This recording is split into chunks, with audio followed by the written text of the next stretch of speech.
Omukoro gwo kutongoza ekibiina kya St Andrews hikatumanyane group gwatandika n'ekitambo kya misa ekyayebemberwa Reverend Father Felician Kananura owashaba abikiriza okwenyigira mu kibiina eki bakeyombeka.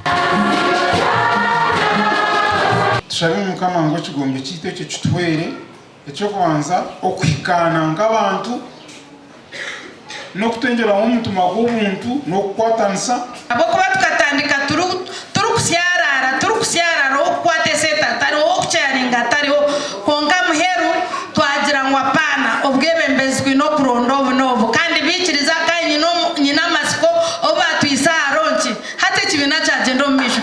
Alex Kibirije chairman w'ekibiina eki yashoborera abikiriza ebyendererwa by'ekibiina kandi abatakagira mungu bariyo nibaferwa. Twatandikire ekibiina eki ekikuru munonga kakuri okumanyana nkahika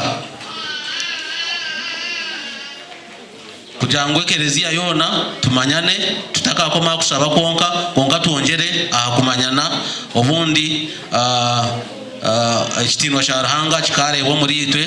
Edward Mande owabireho managing director wa Bank of Africa mu Uganda owabari omugenyi mukuru yayegesa abikiriza kuba kubasa kubikira nyensya kandi yajumira omuzigo abantu kumara obwire bwona omukushaba bakabura kukora.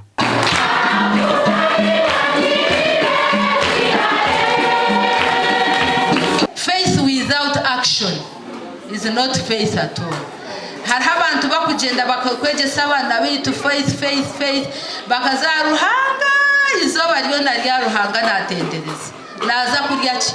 Ubwa nyuma bwo yatongoza ekibiina eki ariko bakwasa certificate hamwe n'ebindi bahandika biri kubikiriza gukora emirimo yabo mu butongore.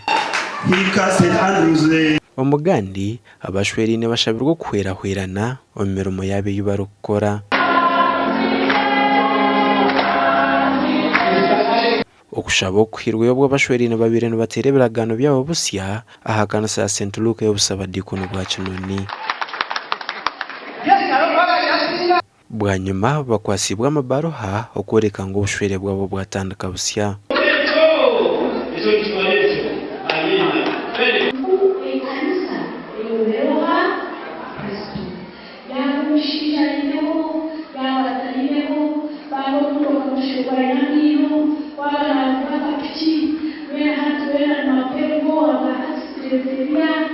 Eka bagaruka busya kubijwe urugendo rwatandika bagayitwa ngene nkibantu tumanyisa ngo hate omyaka yose bayongera kutandika urugendo rusya kuba basya bakatambura ubushwere bwabo okwisarahanga ekitinisa.